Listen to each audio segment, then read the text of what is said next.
अहिल्यानगरचे दुर्दैव, एकीकडे हिंदुत्वाची कास तर दुसरीकडे डोंगरगड मधील प्रभू श्रीरामांच्या निवासाच्या सीता मातेच्या न्हाणीचे नशिबी वनवास, मोठी दुरावस्था। मंडळी, अहिल्यानगरला अनेक धार्मिक इतिहासाचा वारसा आहे।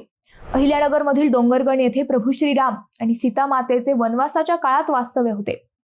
परंतु एकीकडे हिंदुत्वाची कास धरणाऱ्या अहिल्यानगर मध्येच प्रभू श्रीरामांच्या या धार्मिक स्थळाला वनवास आलाय। डोंगरगड येथे डोंगरात श्रीरामेश्वर देवस्थान आहे। डोंगरगड येथे डोंगरात श्रीरामेश्वर देवस्थान आहे। या ठिकाणी पौराणिक रामेश्वर मंदिर असून खाली दरीत सीतेची न्हाणी म्हणून स्थळ ओळखले।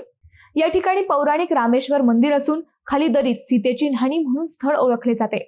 मात्र सध्या या पर्यटन स्थळाची दुरावस्था झाली असून वन विभाग, रामेश्वर देवस्थान, जिल्हा परिषदेचे त्याकडे दुर्लक्ष झाल्याने हे स्थळ वनवासात गेले आहे। पौराणिक कथेनुसार प्रभू श्रीराम, लक्ष्मण, सीता वनवास काळात डोंगरगड परिसरात आले होते। सीता मातेच्या आंघोळीसाठी पाण्याची व्यवस्था करण्यासाठी रामाने आपल्या बाणाने दगडावर प्रहार करून गरम पाण्याचा झरा निर्माण केला। या झऱ्याला सीतेची न्हाणी म्हणून ओळखले जाते। परंतु या वास्तूची दुरावस्था झाली असून त्या ठिकाणी जाण्यासाठी साधा रस्ता देखील नाही अशी स्थिती आहे। डोंगरगड हे ठिकाण केवळ धार्मिकच नव्हे तर पर्यटन स्थळ म्हणून लोकप्रिय आहे।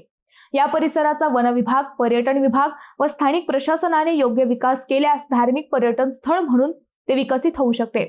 पण दुर्दैवाने राजकीय अनास्थेमुळे या स्थळाच्या नशिबीही वनवास आलाय।